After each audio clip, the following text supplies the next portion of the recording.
Maaliskuun lopulla Suomessa aurinko, tuo unohdettu ystävä, alkaa viipyä pidempään taivaalla. Raikas ja puhdas ilma tuoksuu sulavaan maahan. Talven jäinen ote hellittää ja tilalle tulee kevään lupaus. Lintujen laulu täyttää ilman iloisena serenadina vuodenajan vaihtuessa. Päivät pitenevät selvästi. Ihmiset nousevat esiin talviuniltaan, kasvot kohti aurinkoa.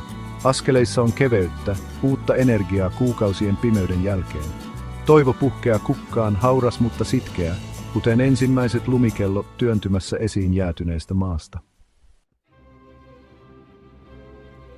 Sitten se tapahtuu. Lämpötila laskee roimasti, tuuli ulvoo ja taivas muuttuu pyöriväksi harmaaksi massaksi. Raskas ja taukoamaton lumi alkaa sataa. Takatalvi on saapunut, nopea ja armoton. Muistan yhden takatalven muutaman vuoden takaa. Olin juuri laittanut talvitakkini pois houkuteltuna lämpimämpien päivien lupauksista. Olin jopa uskaltautunut ulos kevyessä takissa tuntien auringon iholla. Äkillinen lumimyräkkä yllätti minut täysin. Seisoin siinä, lumihiutaleet kirvellyttivät kasvojani ja nauroin ääneen koko jutun uskomattomuudelle. Takatalvi tuo mukanaan omat haasteensa. Tiet muuttuvat petollisiksi, liukkaiksi jäästä ja lumesta. Liikenne hidastuu mateluvauhdiksi autoilijoiden navigoidessa vaarallisissa olosuhteissa. Koulut ja yritykset saattavat sulkeutua yllättäen, mikä häiritsee päivittäisiä rutiineja.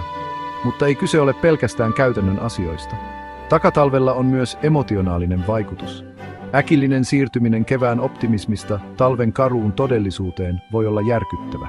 Pettymys on käsin kosketeltavaa, kollektiivinen voivottelu leviää kansakunnan läpi ihmisten kaivaessa jälleen talvivaatteensa esiin.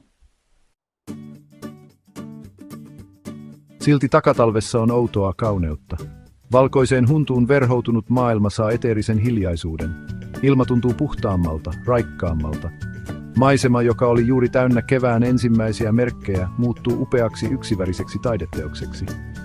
Ja ehkäpä se on takatalven opetus. Se on muistutus siitä, että luonto seuraa omaa rytmiään välittämättä ihmisen toiveista ja odotuksista. Se on kutsu omaksua yllättävä, löytää kauneutta elämän jatkuvasti vaihtuvista vuodenajoista. Se on pohjimmiltaan suomalainen kokemus, todistus sitkeydestämme ja syvästä yhteydestämme luontoon.